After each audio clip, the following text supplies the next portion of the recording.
ചരിത്രത്തിൽ സ്ലീഹന്മാരായ വിശുദ്ധ ശിമയോനെയും യൂദാ തദ്ദേവൂസിനെയും കുറിച്ചുള്ള വിവരങ്ങൾ വളരെ പരിമിതമാണെങ്കിലും വിശ്വാസമുള്ള ദൈവമക്കളെ സൃഷ്ടിക്കുന്നതിനായി ഇവർ നടത്തിയ മഹത്തായ പ്രവർത്തനങ്ങളെക്കുറിച്ച് നാം അറിയുന്നത് ഇവരെക്കുറിച്ചുള്ള ഐതിഹ്യങ്ങളിൽ നിന്നുമാണ്. ഒരു വിശ്രമവും കൂടാതെ തങ്ങളുടെ രക്തം ചിന്തുവാൻ തയ്യാറായിക്കൊണ്ട് അവർ ക്രിസ്തുവിന്റെ ശരീരത്തെ മഹത്വപ്പെടുത്തി.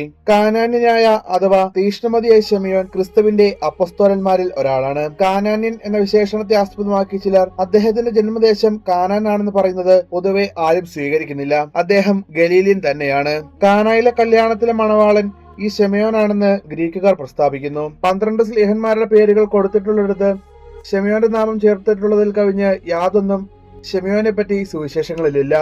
ഈജിപ്തിലും സിറീനിലും അദ്ദേഹം സുവിശേഷം പ്രസംഗിച്ചിട്ടുണ്ടെന്ന് പറയുന്നു.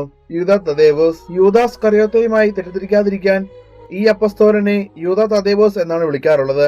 ചെറിയ യാക്കോബിന്റെ സഹോദരനാണ് യൂദാ. മറ്റു സഹോദരന്മാരാണ് ജെറുസലേമിലെ ശിമയോനും ജോസഫും. ഇവർ 4 പേരെയുമാണ് യേശുവിന്റെ സഹോദരന്മാരെന്ന പദം കൊണ്ട് സുവിശേഷകർ വിശേഷിപ്പിക്കാറുള്ളത്. വിഗ്രഹാരാധകരായ പുരോഹിതർ ശിമയോനെയും യൂദായെയും പേർഷ്യയിൽ വെച്ച് കുരിശിൽ തറച്ചുവെന്ന് ഒരു പാരമ്പര്യമുണ്ട്.